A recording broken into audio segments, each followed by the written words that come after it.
We just pulled in on the Brookfield site today. We just had this thing dug, did a couple videos on excavation.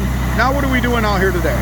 Okay, so we have something pretty cool going on today. We're actually doing our footings, right? So with a board wall, which is what a lot of people are used to, it's a concrete footing with rebar in it. Well, we're doing a Great Lakes Superior wall, which is a precast foundation system. That sits on a bed of crushed stone, which we'll check that out here in a second when we go down in the hole. But one thing that's real cool is they have a stone slinger out here. So this big old truck with a conveyor belt underneath it. And as you can see, it's throwing this stone down where these guys want it. They actually have a remote control that they're using to be able to direct this from right down in the hole. Come with me, let's go check it out right from underneath and inside the hole. So Miles, here we are, we're out here now. Let's talk about what we're going on with the tubes down here. What's going on with so this? Got a little bit better vantage point here of the hole. Why don't you pan over so you can kind of see what's going on, and I'll kind of walk you through what we're looking at here. So you can see this white tube going around here. What that is that's called tiling. That's basically your black, underneath it, it's your black round tubing going around with perforations, and then they just have that fabric sleeve to keep dirt out. But that's actually serving two purposes. Now, that thing is going to be buried on the inside of our footing, which our footing, if you saw a second ago, is a crushed stone footing. That goes on the interior of the house in the footing, serving two purposes. The first purpose is radon. So what is radon? Radon is a gas that permeates up from the ground. And that's something that we don't want to have in our homes. And it is a little hit and miss depending on where you're at, what location you're in. But out here we seem to have it in a lot of different areas, so we just make sure that we cover radon, or we make sure that we're capturing that radon every single time. So how is that working? So we have this tube here, this tiling here, that's going around the entire interior perimeter. But then we also, before we pour our concrete, we'll be putting a 6 mil plastic. Why don't you step forward so you can hear me a little bit better as this thing kicks on. But that 6 mil plastic is going to be a blanket that goes across the entire footing, or the entire floor of our basement, underneath our concrete slab. And what we do is we run that all the way over to our sump pit. And what's going to happen there is that gas is going to naturally bring itself and draw over there. And how it's going to do that is at that pit, it's a sealed pit. We have a pipe running straight up and out through the roof. And with that pipe going straight up, there's no pump or anything on that. What you'll have is a displacement of air. You'll have a high pressure to low pressure, the low pressure being the outside and the high pressure being underneath your house. And it's going to act as a natural draw, and it's going to suck that radon gas, if it's there, coming up through your floor, capturing in that 6 mil and over to your sump, and then straight out. Now this tiling's doing a second thing too.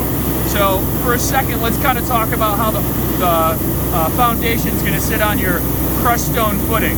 So it's a 10.25 inch foundation wall, and the footing itself is going to be 1 foot. So directly underneath that foundation wall, it's going to be 1 foot in, 1 foot out. And it's going to be 6 to 8 inches deep. So water, let's talk about the exterior of the house now. Water comes in, it's raining on the outside, seeps through that ground, and it's going to hit. And if it stays in that area, there's a potential that the ground here, it's really a lot of sand, so it could just permeate all the way down through the ground. We have no problem. Let's just say it gets blocked up, dammed up on that crushed stone footing. Well, crushed stone, as you know, has gaps in between it. It's going to allow that water to run in and hit that tiling. It's going to follow the point of least resistance right to that sump pump down there, that sealed crock. And what we actually do is make sure we put a pump in there too. So if that water level ever gets to a point where it kicks on that pump, it's going to pump it out and stop it from coming in and underneath your concrete slab and through your floor. So we're going to step down in the hole here in a second. I'm going to show you a little bit closer on a few different things, mainly the stone footing that we were talking about with this slinger truck. So stay tuned for just a second. We'll hop down there.